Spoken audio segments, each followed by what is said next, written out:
Hello and welcome to a very special video. Now, I'm not doing reviews today.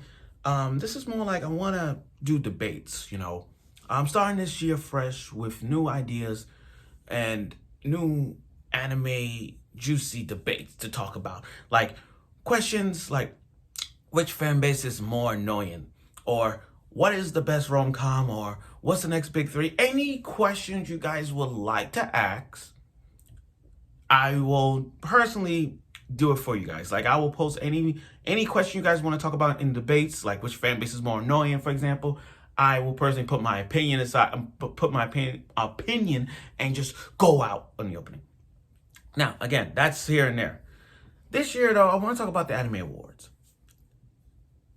Next week is going to be the nominees for Anime of the Year Awards, and et cetera, et cetera.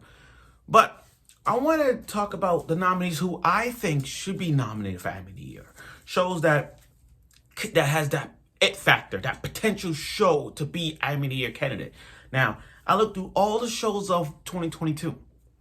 3 of them I got as a wild card that could slide into that Anime of the Year candidate.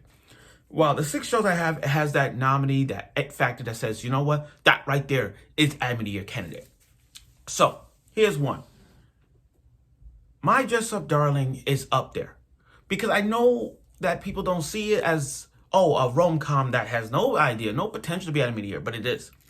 From the moment this show aired, Kitagawa was the best girl of winter.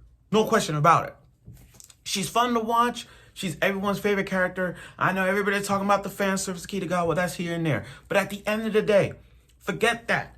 The storyline of My Dress Up Darling is so great. Even the opening is fire, by the way. You take 2 polar opposites. One who likes to make Hina dolls, like to sew, like to stitch. He got the hands to make outfits, but don't know, and hard to find friends.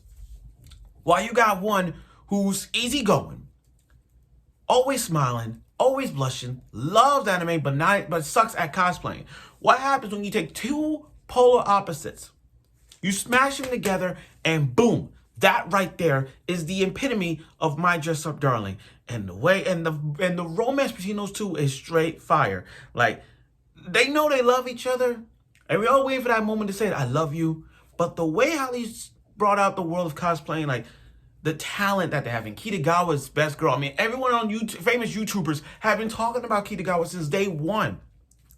But I see My Dress Up Darling is Anime of the Year candidate, not because we all love Kitagawa, but the storyline behind it is so good to a point where there need to be a season. Well, we're getting a season 2 anyway, but that's here and there.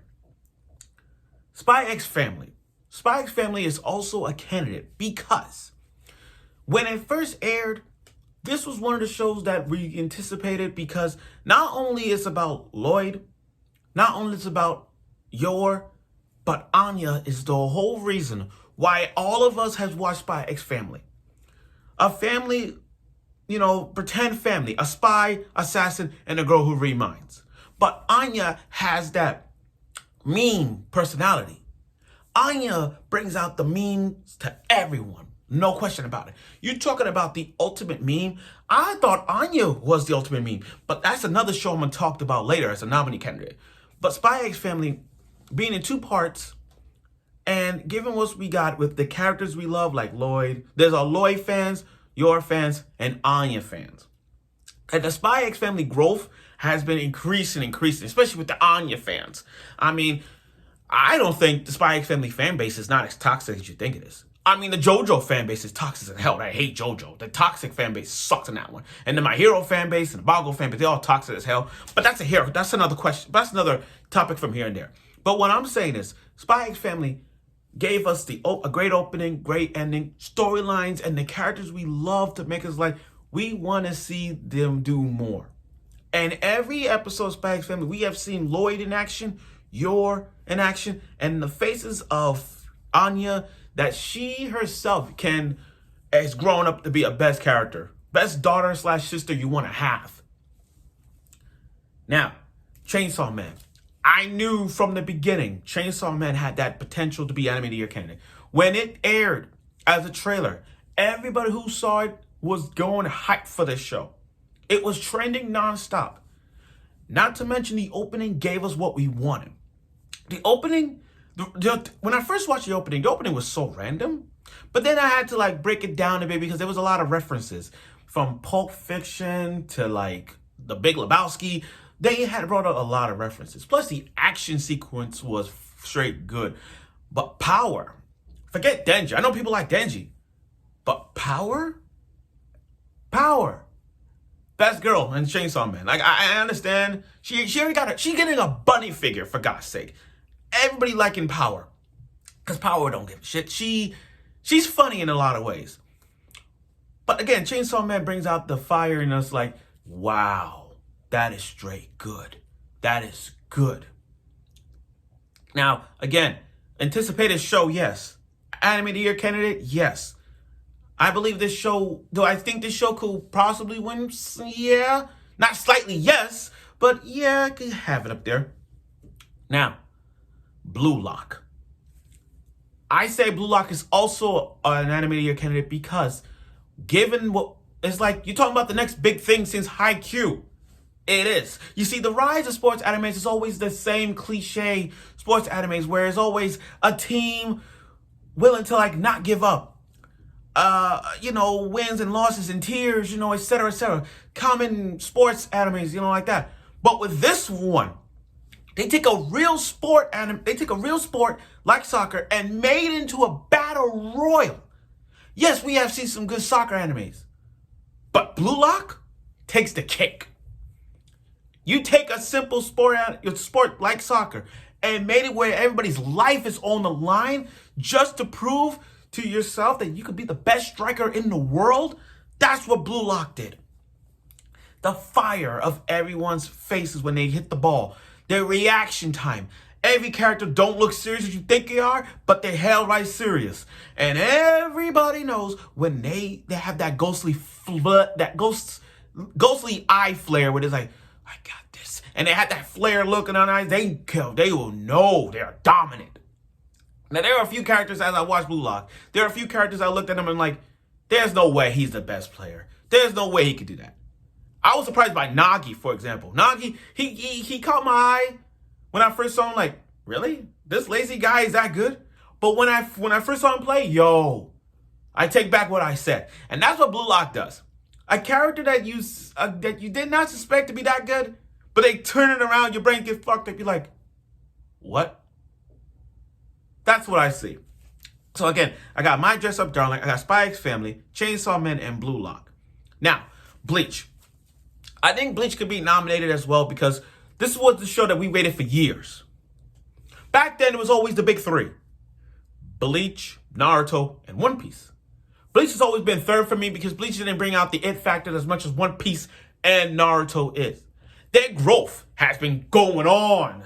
Their growth has been doing the characters, even though we love and hate a few characters of the One Piece Naruto franchise, their storyline and the plot of everything was on rising. But Bleach didn't really bring it out because there's nothing about Bleach that you said, like, what's the actual thing about Bleach? Like, what is it? Like, Naruto, storyline-wise, Naruto would become Hokage, and we get to see him through all the pros and cons, the trials and tribulations of him becoming a Hokage. Luffy, King of the Pirates. Gold Roger's dead. Okay. He set the sail you have to find his treasure in One Piece. And ever since then, pirates from all over the world is trying to find One Piece. Luffy, being that he ate a devil fruit, which we know the history about devil fruits then, and then we see him with his crew, and everybody in the crew has a backstory as to why they're this and that, and each character grows as their team develops. I look at Bleach, and it's nothing about Bleach like you said, what's actually the growth of this guy? Like, what's his main goal? You know what I mean? It wasn't like that. Sure, Ichigo had more plot armors than Naruto and Luffy. But still, though, was there and there. But after years and years and years of coming back, Bleach came back. And they gave us what we wanted. Returning characters, same backstory. Same few characters with the same characters we love and hate. And the returnings of everyone's favorite captains and lieutenants. Not to mention a huge twist involving, Ichigo. Which we all know will happen because we already read the manga. But still, that's that. Now, one other show that needs to be Anime of the Year candidate. A show that came out in the fall and it still is one of the best shows ever. Bocchi the Rock. Bocchi the Rock is Anime of the Year candidate because you're talking about a show that I didn't think fit possible. I didn't think about Bocchi the Rock when Bocchi did her solo guitars, with her solo music. And in that moment, it got me thinking, you know what? I gotta watch Bocchi the Rock. And because of Bocchi the Rock, I love the comedy. I love the slice of life of Bocchi, having her awkward life, trying to make friends, her awkward social life. But she grows as a character. And with a band like her, like a rich girl who's just weeds, she's the guitarist. You got one who's the drummer. You got one who's the vocalist. And Goto is developing herself in the role of forming a band. Like every episode of Bocchi the Rock is so funny. There are references throughout every anime series. And we watch it because Bocchi is hilarious. I feel like Bocchi needs it's like we feel bad for Bocchi at times to a point we want to be friends with her. I want to be friends with her because again, her social anxiety is hilarious for every episode. But as episode grows and progresses, they took a lot of passion. Now you're thinking about K-On! And you think about Bang Dream, but this one takes the cake. And I believe Bocchi the Rock is Anime of the Year candidate. So I got Bocchi the Rock, I got Blue Lock, I got Chainsaw Man, Spy X Family, My Dress Up Darling, and Bleach. Those are the 6 shows that I can see nominated candidates for Anime of the Year. As for the wild cards, I see Call of the Night is up there because of the vampire. I get that. The love for a human and a vampire, I see that. Birdie Wing is a wild card because of the golf. And, Venus line. I see that up there. And Lycoris Recoil, I can see that as another wild card candidate. And Do It Yourself. That's that. But again, those are the 6 shows I see Anime of the Year candidate. Bocchi the Rock, Blue Lock, Chainsaw Man, Spy X Family, My Dress Up Darling, and Bleach. Those are the shows I look forward to. So next week is going to be the Anime Awards candidates. I want to see the nominees, and I hope I'm partially right about a few, but we'll see. So stay tuned for next week. And like I said, any questions, juicy topic questions you guys want me to talk about, like which fan base is more annoying, type the questions on the comments below after this video and let me know, and I'll work on something to any day that I'm off I can work out in. So thank you for watching.